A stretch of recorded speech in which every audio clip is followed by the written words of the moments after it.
afternoon. Calling our next case, Norfolk Railroad versus Metro Fibernet. This is a 15-minute mini oral argument on the application.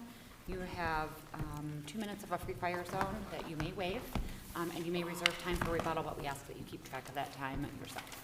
You may begin when you're ready. Thank you, Your Honor. May it please the court, counsel.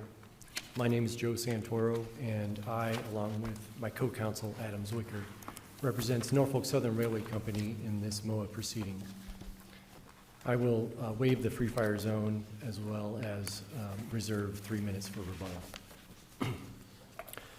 This honorable court asked the parties to address two issues. The first issue is whether the defendant utility company must comply with the plaintiff railroad's approval process before installing a utility line 15 feet under the railroad track at its intersection with a public highway. And that answer is yes, but the Court of Appeals got it wrong. And why? The Court of Appeals got it wrong because they turned the analysis on its head. Instead of starting with what gives Metronet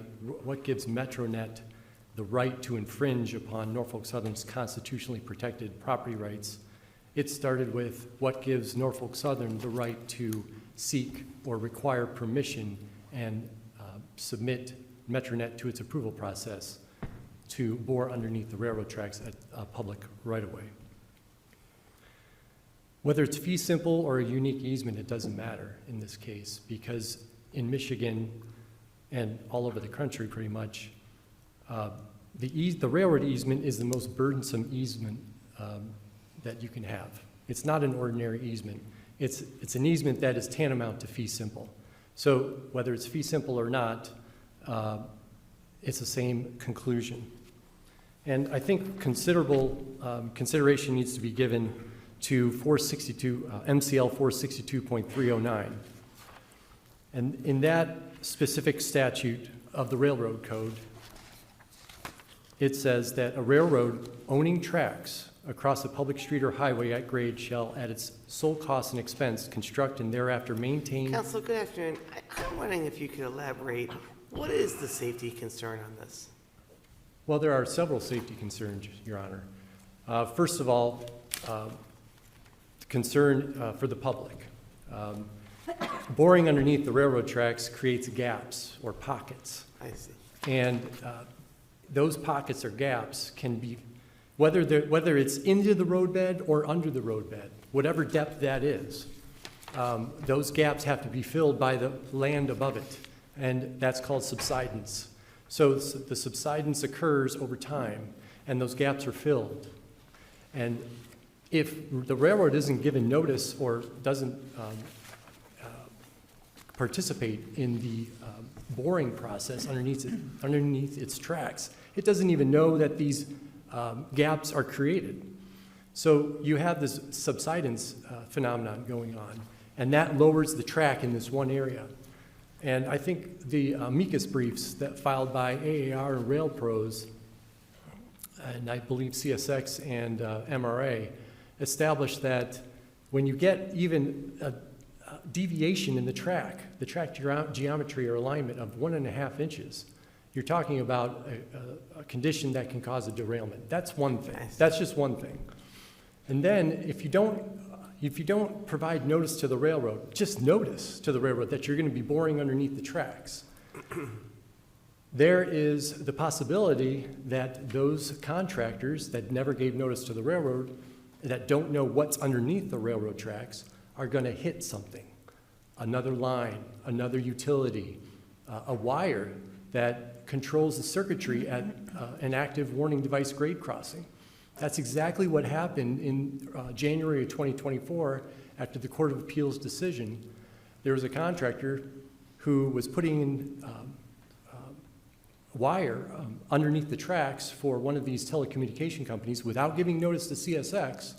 This was at the Mount Hope crossing in East Lansing, not too far from here. When they were doing that, CSX had no idea this was going on because they weren't given notice. When this contractor was doing that, they hit a wire. This wire controlled the circuitry at the crossing. Well, the fail-safe for if the active warning devices fail, the fail-safe is for the gates to come down, okay? so that nobody goes across the tracks. Well, what happened here is when the contractor hit the wire, the gates came down. But the contractor then took the gate and tied it to the mast so that people could still cross without the gates coming down if a train was coming. That's another thing. If there's no notice to the railroad, at least notice. You're focusing a lot on notice, but what happened here was you did get notice, right? No, I know, that's just notice, but there's also the safety aspect with the railroad needs to see the engineering plans. The railroads are the experts in this matter, not the townships, not the municipalities, not the villages. The railroads are.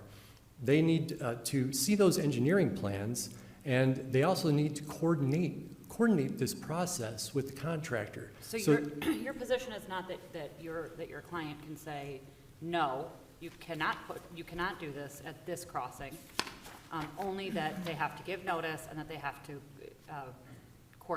collaborate with the railroad to actually do the work. That is correct. We're not trying to prevent these borings from happening or these crossings to go underneath. We're not trying to prevent that. We're just trying to make sure it's safe. And for that to happen, there needs to be notice to the railroad. There needs to be engineering plans submitted to the railroad for approval. And there needs to be coordination with the railroad once the construction starts. Here's what I'm struggling with to sort of understand. Assuming, and I get your point, that whether or not the railroad owns the land in fee and has given the municipality, the city, the right, an easement to go across, right? Your theory is the city has no permission to permit a use of that easement that unduly permit a use of that easement that unduly burdens the Servian estate, that it's, right?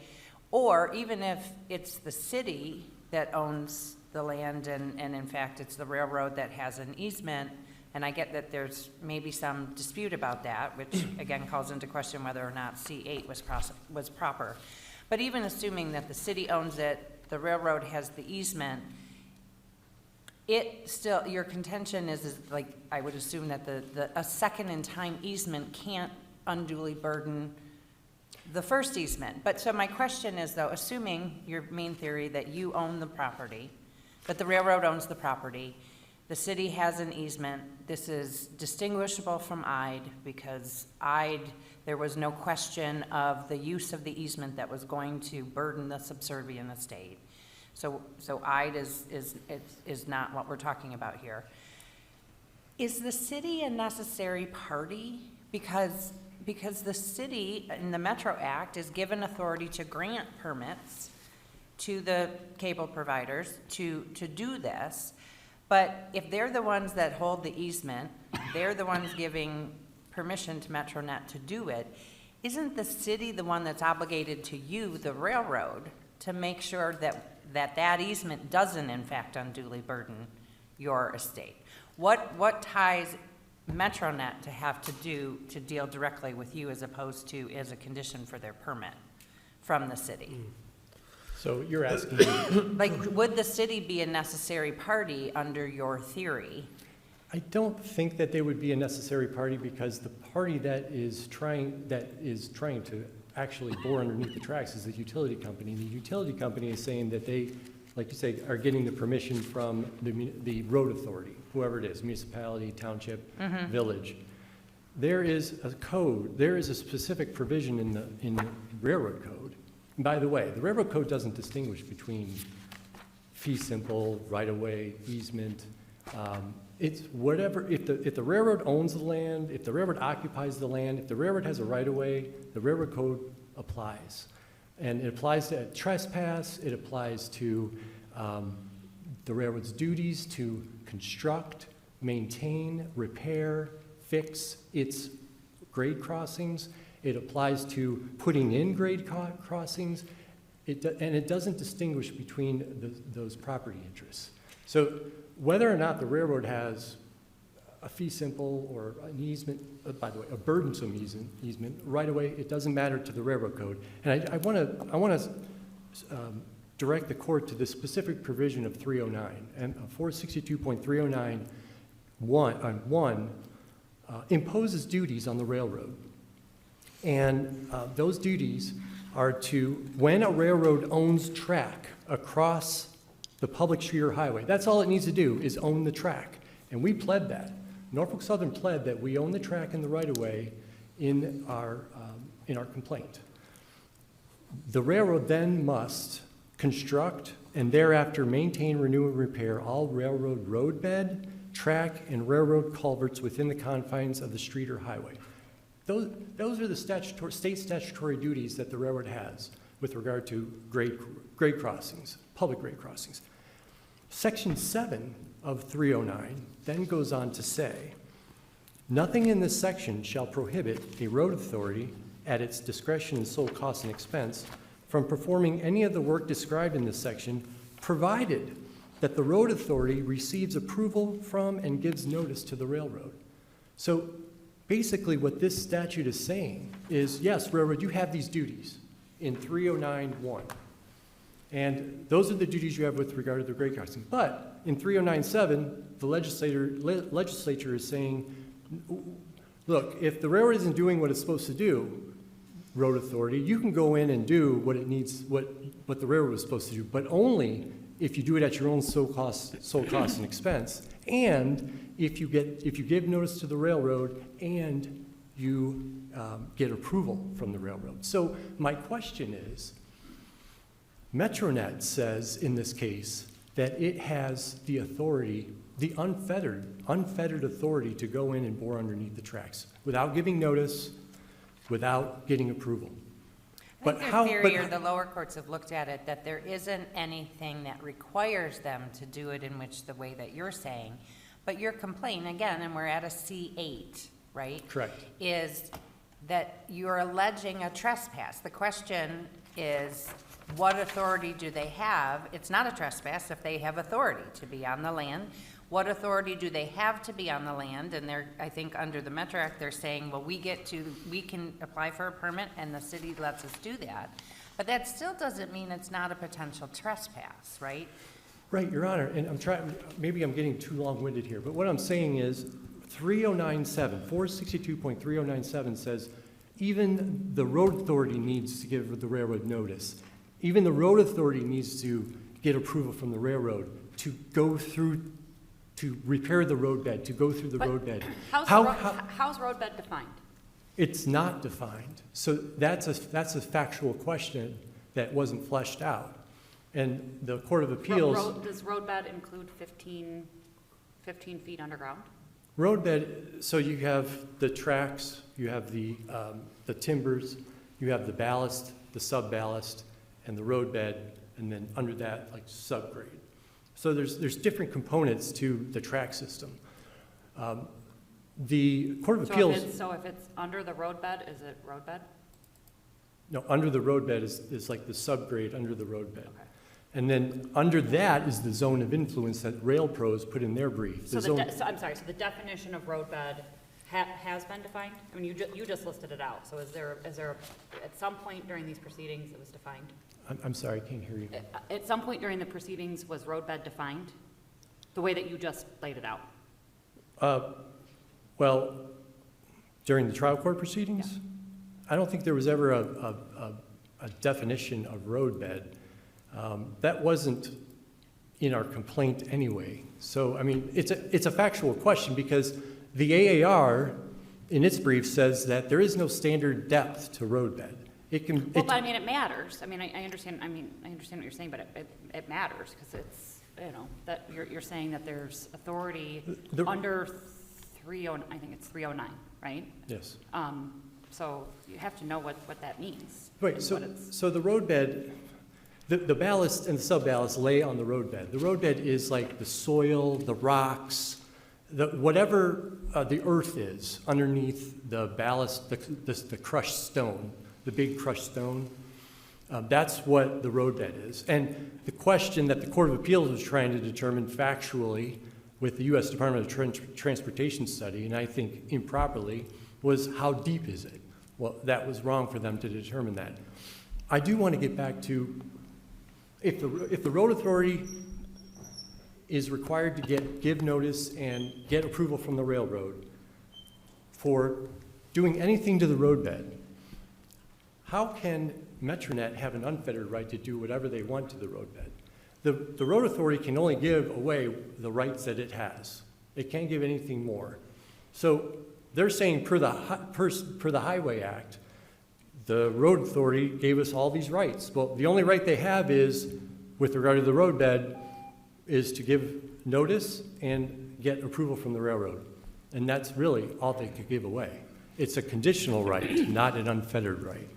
Counsel, how do we, I mean, obviously we have conflicting statutes here, but it seems like your argument is completely, ignoring the right to lay down fiber optic cables. How do you square those? So we're not preventing this from happening, but we're just trying, in the interest of safety, safety of the public, safety of the workers around the tracks, safety of the passengers on trains. We're talking about Amtrak trains too.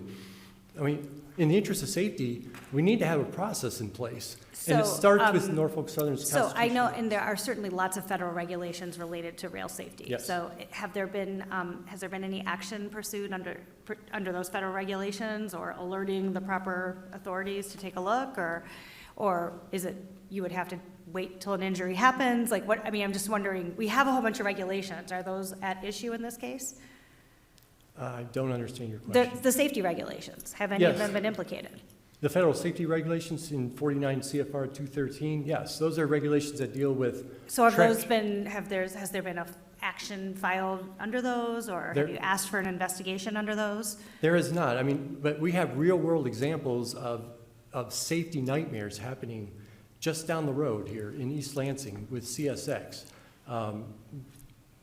So that happened right after the Court of Appeals decision.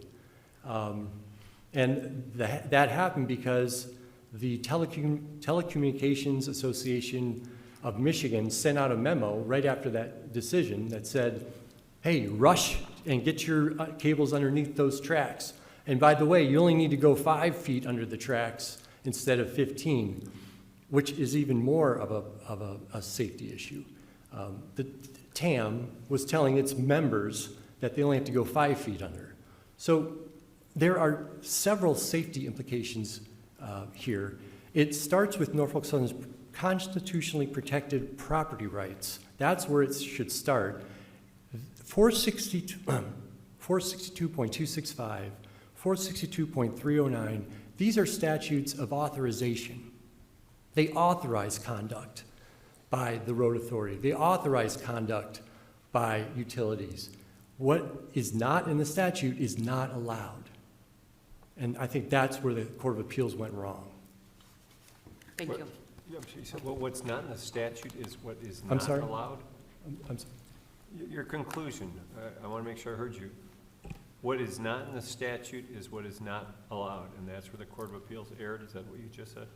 Correct. I guess what I'm saying is in 462.265 deals with aerial crossings. And that's the authority that Metronet was pointing to when they sent these letters to Norfolk Southern or its tenant.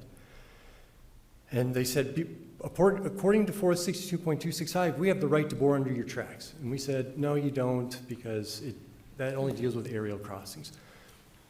462.265 is a statute of authorization. You have to start with Norfolk Southern's property rights. And that's what the legislature did. And from there, they said, okay, you can put wires over the tracks. Okay, we're going to authorize you to do that. But then in your argument, you also incorporated your duty under 462.309. That's our duty, yes, that's in section 1 Right. of 309. But in section 7, it says, road authority, you can do what the railroad is tasked to do if they're not doing it. But before you do it, you have to do it at your sole cost and expense, and you have to give notice to the railroad, and you have to get approval from the railroad. Okay, thank you. Thanks for clarification. Thank you.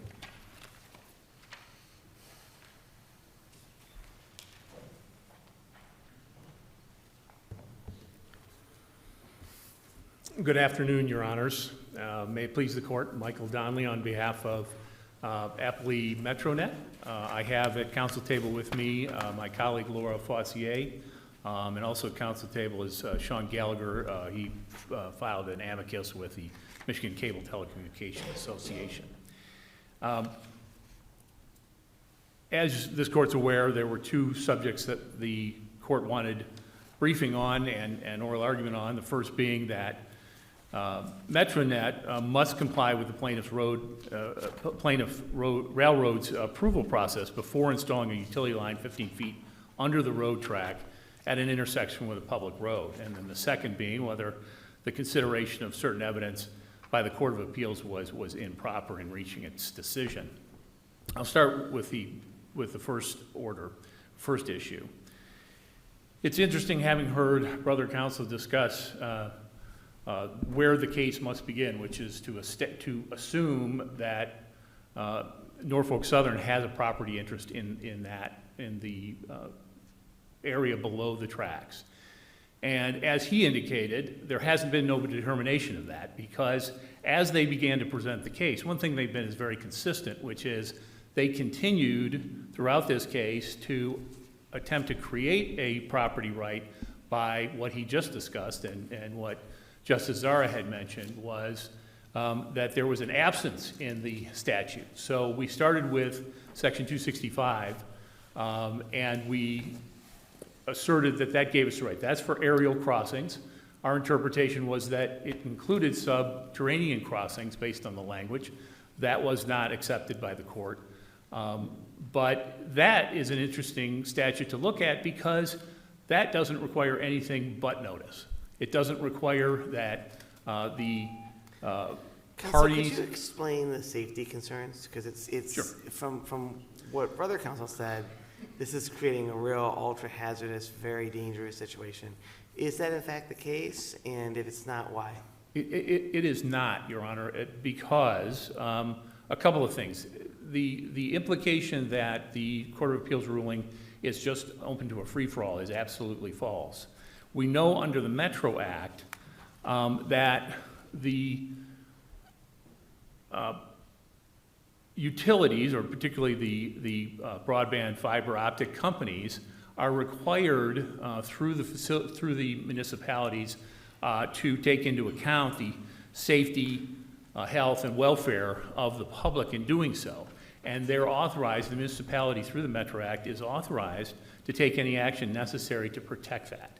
So to say it's a free-for-all is not true. Each one of these entities have to get permitted through the municipality, and in doing so have to show that they're operating in a safe and reasonable Does manner. that safety obligation require them to monitor and adjust the condition of the roadbed or the land underlaying the tracks? Well, it may, depending on the situation. Has Your that Honor. ever happened? I don't know that off the top of my head, whether they were required. But you have to remember, this is not a group that has simply been doing this willy-nilly. These organizations, particularly Metronet in specifically, has been doing these sort of crossings around the country and very heavily in Michigan, and have retained very experienced engineers as well as vendors that are well-trained in how to do these types of crossings. But accidents happen, right? I mean, the East Lansing crossing is an obvious example. There's no question that you could have, for example, a vendor that is gone rogue or doesn't follow the rules. But that's quite frankly the case in any operation of life, is that there could be a rogue vendor that sounds like the situation that they're relaying, of which we don't know anything more about, could have been somebody that just wasn't following the directions. But that would be a matter that could be addressed by the municipality in terms of what it requires for submission. Remember the... Is there any municipality, just factual, that requires a submission to secure a permit that is comparable to or close to what the railroad requires? Yeah, so if just to be clear, that the drawings and the engineering drawings and determinations as to how they are to be spread aren't done by the railroad. They're actually done by the utility itself. So they retain an expert to do that, and that is all submitted to the municipality to indicate what it's going to be doing, where it's going to be doing it, and how it's going to be doing it. Right, I'm just wondering, you're saying like there isn't this concern that there's a potential for, real safety concerns, because trust me, the city's process and the contractor who's doing this is actually ensuring safety at least roughly to the same degree that the railroad says it needs. And that is, where would we look to assure ourselves of that being true? Well, other than the requirements to address the issues of safety with the municipality, I can't say that there's a specific process that would match it, other than receiving the items and requiring it to do that. And There- nothing specific to to railroads in particular, as opposed to general safety concerns about other places where fiber optic cable is installed? Well, no, they would have to advise the municipality that they are going to be crossing railroads and advise them as to what their process. They have to explain all of their situation, as you indicated, also the non-railroad crossing situations, but also the railroad crossing situation. And they have to establish that they're concerned about and addressing the issues of safety. But perhaps it's important to note in terms of what the actual law is now, and what Norfolk Southern has struggled with and has been an issue throughout the case is them specifically identifying a property right that would allow them to restrict in any way the crossing of a utility under a right-of-way as opposed to a private piece of property. So here, and on that point, what I understand their argument to be is arguably two potential ways. And tell me why neither of them actually establishes a property right that they allege in their complaint has been or is about to be trespassed.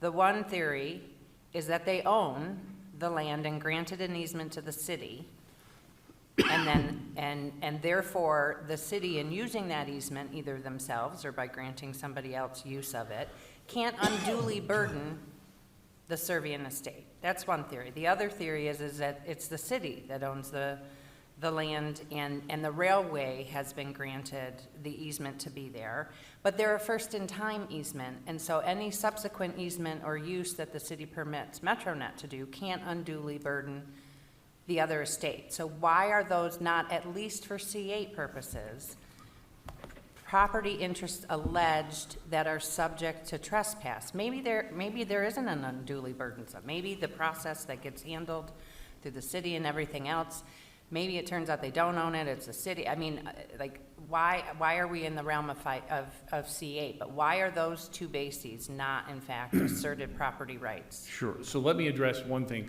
to make clear. There was no allegation of trespass in the complaint. It was an allegation that they had a property right in the right-of-way. They said it owned the right-of-way over the track. It did not indicate whether it was an easement or it was a fee simple service. And that became an issue for the Court of Appeals, who found that there was, even if there was a justification or a finding that it was fee simple, that for people, the reasons cited in IDE, because it was a public right-of-way, that IDEs applied, and therefore they did not have to comply with those requirements. So to address your issue a little bit more succinctly, the crossing of the right-of-way takes that out of, it puts it squarely in my mind in the IDE decision to say that the easement with respect to a right-of-way is broader than one that would be privately, in the sense that it takes into account those things that are naturally occurring from that road work. In other words, culverts, as it's indicated. So I would say, and even Blackhawk that they cite in contra to the case, says that's the difference between our case in Blackhawk and the case in IDE, which is we weren't dealing with an easement over an actual roadway. It was an adjacent piece of property. So I think those are very factually distinct in that case. So that's what I would say addresses those issues, which is one is the alleged trespass, not until later in the appellate process. They did not have a count for trespass. Well, but they have in paragraph 19 and 20 of count 1, where they allege that MetroNet trespassed and attempted to install cable, and that they're alleging MetroNet's trespass onto NSRC's property. Right, but there was no count for trespass. It was not a count that they alleged that it was an allegation in the complaint, but it was not an actual count against. Well, it's a single count declaratory action. Right. Right? And they're alleging that they have, or are about to suffer a trespass. But I guess back to my question, is there, if there was, whether they're fee simple and it's the city that has the easement and you can't unburden, or it's, you know, they're a first-in-time easement and a second easement or use can't unduly burden, at least if it's alleged, whether or not that gets proven, how is that subject to a C8 dismissal? You might be able to succeed under a C10 to show that, in fact, it doesn't unduly burden. In fact, they don't own it. In fact, the rail bed actually only extends to, I don't know, 4 feet, whatever it may be, but they've alleged a property interest that they've alleged has been trespassed. Why does that not survive C8? Because I don't think they've adequately alleged the property interest. That's something that the courts picked up early on. You can't simply make a bold-faced allegation in a complaint. You have to have supporting facts that you allege that say there is a property right here and it's a fee simple or whatever else they want to assert. And in the complaint they didn't, and because it was an issue at the ALJ's level as well as the trial court level, which was, what have you submitted to suggest factually that supports your claim that you have a fee simple? And that's why so late in the game they added all the documents to the Court of Appeals, because they understood that they hadn't done anything, they hadn't alleged any facts that would support that claim. So I don't think you're required to take all allegations, it's all allegations well pled, that they didn't sufficiently allege that. And I think both the ALJ as well as the trial court understood that, which is you haven't established that there's an ownership interest here with supporting factual development as to what's occurring on the property itself and how it came about.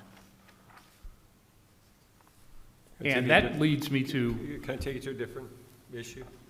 Amici makes a federal preemption argument pointing to the comprehensive set of federal regulations for railroad safety.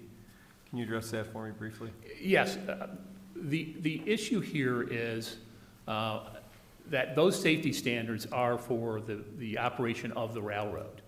In the case before the bench, this is an issue of whether or not there is a proper... Remember, there's been no allegation that MetroNet has done anything that caused damage or did anything that it didn't normally do with respect to the railroad. So the safety standards would not come into effect because there was no incident. So somebody said, could you file a complaint? There can be no complaint against MetroNet because they've followed the same procedures they've done for a long time, which is to get adequate drawings done, get engineering done, have the proper party out there. So there's been no allegation, as far as I'm aware, that there has been a violation of any federal safety standards. So I don't think those would apply if there, and that goes to the point that, which I want to make sure I make before my time's up, is that when we look at what the legislature has done in this area, there are several statutes that have been cited. The legislature has, under several of the circumstances, understood that there was potential danger. So if you do aerial crossings, for example, there's Are you talking state legislature? Yes, state I was legislature. asking about federal preemption. Right. But and just that's- to wrap up on that, I just want to make sure I understand your position.